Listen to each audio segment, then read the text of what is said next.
Кече телефонду карап отуруп жаңылыктардан окуп калдым. Сиздер деле барыңыздар окуп көрдүңүздөр окшойт. Жанагы биздин 90 баатырыбыз дегенибиз Жогорку Кеңештин 90 депутаты да өздөрү жабык эшик артында отуруп өздөрү 90 кызматтык унааны алабыз деп колдоп макул болуштур. 90 кымбат баалуу унадан.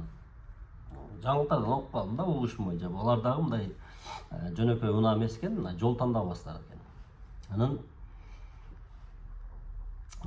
эми бериш керек да, бул биздин депутаттарыбыз тынымы жок, иштеп күн алыс эл менен аралашып, байкуштар маршруткаларда жүрүп кыйналып атышат да. Анан ошого эми буларга бербесек болбойт. Булар унага муктаж болгон бечара адамдар. Эми буларга мен ойлоп атам, мына бийлик башындагылар ушу Бишкектен же Оштонбу ушу мамлекеттин атынан үй берсек, машина берсек, машинадан кийин мындай эми үйдү берсек жакшы болот эле да. Буларды карап, багып, чоңойтпосокчу.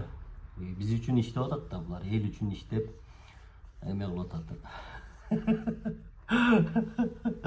Эми баягы ушундай өздөрүн мен ойлойм да, өздөрүнүн түшүнүгү ушундай болсо керек, ушинтип ойлоп атышса керек өздөрүн депчи. Бечарабыз биз байкушпуз, бизге ушундай кылыш керек мамлекет дегендей кылчу. Эми негизинен алганда мен ойлойм 90 депутатка азыр бир отурган 90% бизнесмен да. Эл жегенди жебеген, эл мингенди минбеген ушул депутаттарыбыз бар. Келтеген ири бизнесмендер. Алардын эми атын атабай эле коеюн, баарыңыздар эле жакшы билесиздер. Алар бизге окшоп Матиз менен Фитте, Нексияда же болбосо мындай бир карапайым эл минген машинада жүрбөйт. Булар 5-7-нин акыркы үлгүлөрүндө жүрөт. Же болбосо джиптердин ошол 5-7-лердин мурдагы үлгүлөрүндө жүрөт.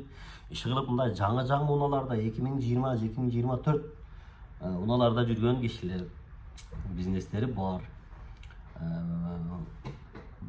Чет өлкөгө чыгып ойноп келишет, чет өлкөгө чыгып дарыланып келишет. Эми ошону түшүнбөйм да мен. Адашпасам кайсыл чакырыштын депутаттары экен, ошол интернеттен дагы бир көрүп коюш керек экен. Буга чейин ошол кызматтык унаалардан баш тартышкан. Ошол депутаттар намысы бар, акылдуу депутаттар экен эле. Анан эми негизинен жалпысынан алганда менин жеке оюмда бул 90 депутатка 90 унааны алгандан көрө ушул 90 мамлекеттик ооруканага жетишсиз медициналык баягындай жабдууларды алсак. Себеп дегенде бизде жакшы билесиңер. Бизде жакшы бир текшерип, жакшы бир жаранды ооруп кайрылса, нормальный анализ чыгарып, даана так анализ чыгара турган аппаратыбыз жок. Эми башка баягы чет мамлекеттердин аппараттарын айтпай эле коелу. Эми чет өлкөгө чыгып жарандарыбыз операция болуп жүргөндөрдү көрүп атасыңар, жардам сурап жүргөндөрдү көрүп атасыңар.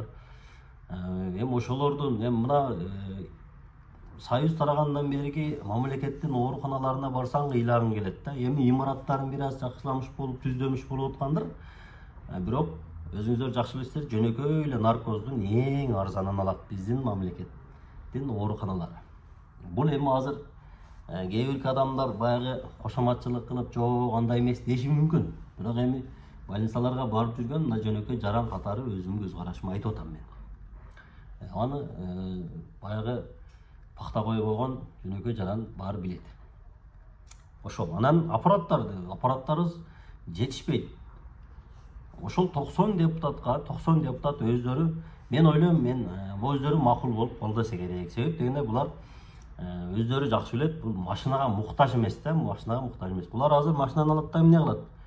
Өздөрү баягы өздөрүнүн унааларын инисине, жээнине, тагасына, балдызына кылып берет дагы, анан кийин кызматтык унаа менен чалкалап жүрөт же болбосо дагы бир ушундай бир жолдорун ойлонушат да булар.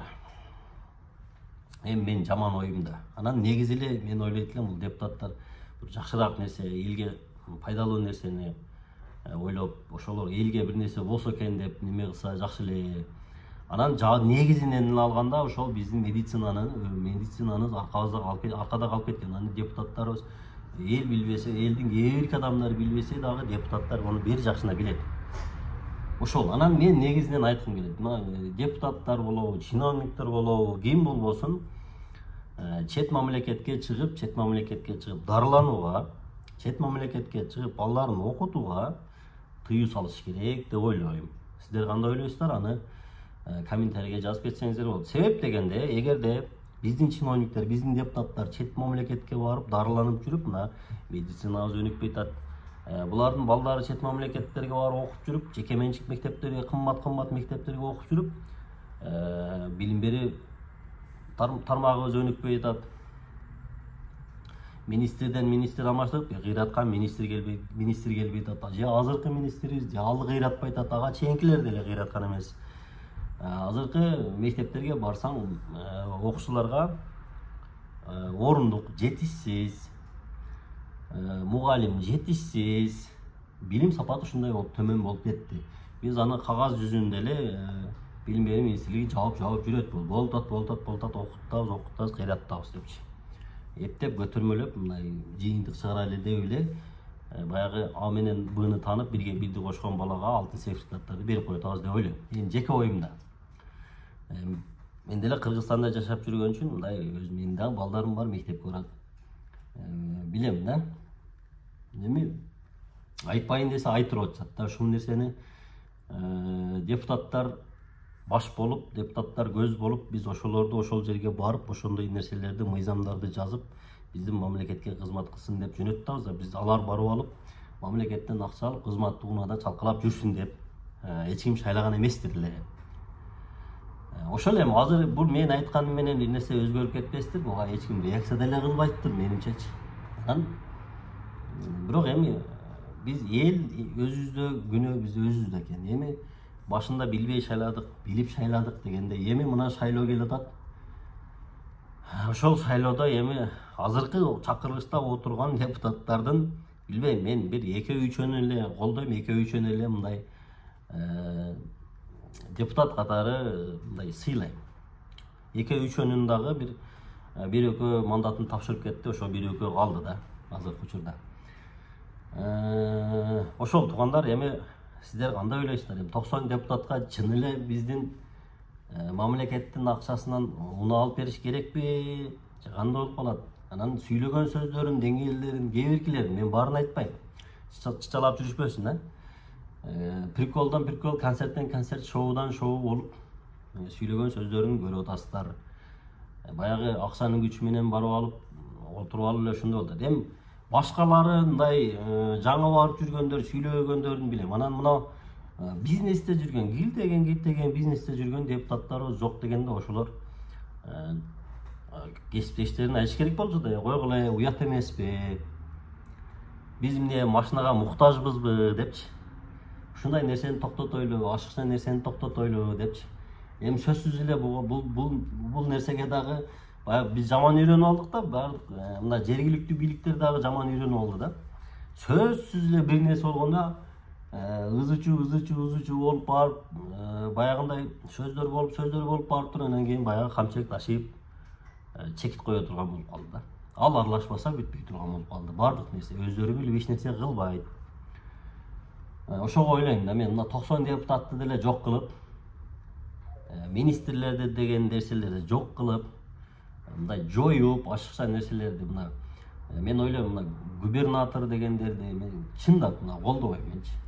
Ашыкча немеде чыгым деп ойлойм мен жеке оюмдачы. Биздин мамлекет үчүн, кичинекей мамлекет үчүнчү.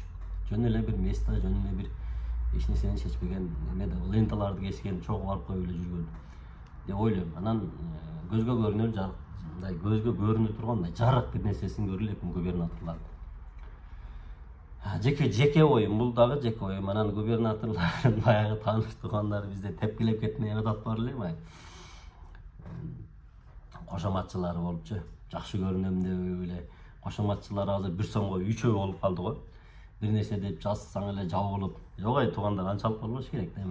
Ар ким жеке оюн, өзүнүн оюн айтканга мындай укугу бар, өзүнүн оюн айтыш керек, айтып керек, бөлүш керек. Ошол атак негизи азыркы бийликтин иштеген ишине мен 5 деген эле баа берем. Президент кандай аракет кылып атат көрүп атасыздар. УКМКнын төрагасы кандай аракет кылып атат көрүп атасыздар. Бирок аркадагы баягы эмелер бир аз мындай аркага тартып коюп атат да, мына жогорку кеңештин депутаттарына окшогондор, министрлер, аким, айыл өкмөт, губернатор дегендерчи. Ошолор так өзүнүн ишин аткарбай атат. Сөзсүз чоң глобалдык нерселер болгондо камчек ташыйып барып сүйлөп ошол чекит коюп мындай көнүп калышты да. Өздөрүнөн өздөрү чечим чыгарып, өздөрү элге эмне керек элге деген мындай нерсе болбой атат деп ойлойм. Ошо туугандар, менин жеке оюм ушундай. Эми биздин бечара депутаттарыбыз кийинки жылы үй алып бергиле дебесе болду өздөрү.